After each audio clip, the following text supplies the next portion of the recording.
This is how you administer an intramuscular injection. So first you would prepare the medication for only one patient at a time, making sure to use the aseptic technique.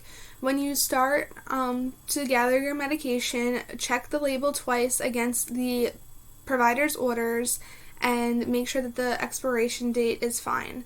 Gather all of your necessary equipment and supplies, and then if you're taking the medication to the patient, make sure that you're following the 6 rights of medication safety, ensuring that you're going to administer it at the correct time. You would then provide for patient's privacy by closing the curtain. You would perform hand hygiene. You would introduce yourself to the patient and their family.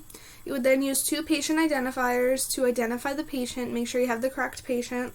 That would be their name and date of birth. If they're nonverbal, it would be their name and their medical ID number. You would then access the electric record at the patient's bedside and compare the record to the medication and the medication labels, as well as the patient's name. You would explain the procedure to the patient, ensure that they understand the purpose, discuss any adverse reactions, and allow your patient to ask you any questions. You would then select an appropriate injection site, making sure you also assess the skin at the same time, palpate for any tenderness or hardness, and if the patient does have those, avoid those areas. You would then inspect the area for any bruising, inflammation, or edema. If the skin shows any of those signs, you would choose a different site.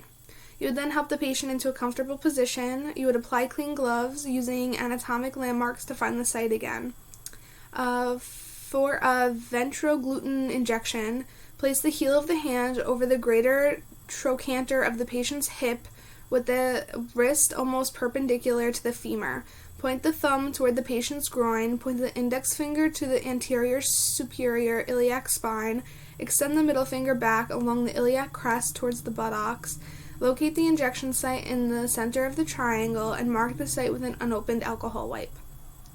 Cleanse the site with an antiseptic swab. Then you would hold a gauze pad between the 3rd and 4th fingers of your non-dominant hand for bleeding. Remove the needle cap to protect the protective sheath. Hold the syringe between the thumb and the forefinger of the dominant hand, and then remind your patient to relax. While administering the injection, position the ulnar side of the non-dominant hand just below the injection site and pull the patient's skin laterally 2.5 to 3.5 centimeters, and then hold this position until the needle is inserted. If the patient has a muscle mass, grasp the body of the muscle between the thumb and the forefinger. With your non-dominant hand, quickly pierce the muscle at a 90-degree angle. After the needle had pierced the muscle, continue to pull the skin taut with the non-dominant hand. Stabilize the syringe by grasping the lower end of the barrel with the fingers of the non-dominant hand.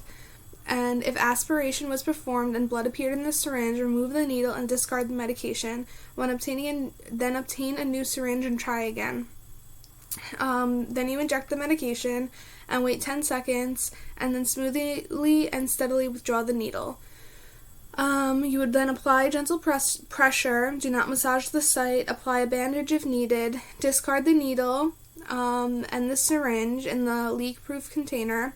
Help your patient into a comfortable position. Dispose of your gloves and perform hand hygiene. Document the injection in the patient record. Include the medication name, the dosage given, and the site in which it was injected. Stay with the patient for several minutes to observe for any reaction, and then place everything in patient reach. That includes the call light. Raise the appropriate number of side rails and lower the bed to the lowest position. You would then return to the patient's room in 15 to 30 minutes to see if they had any acute reaction at the injection site.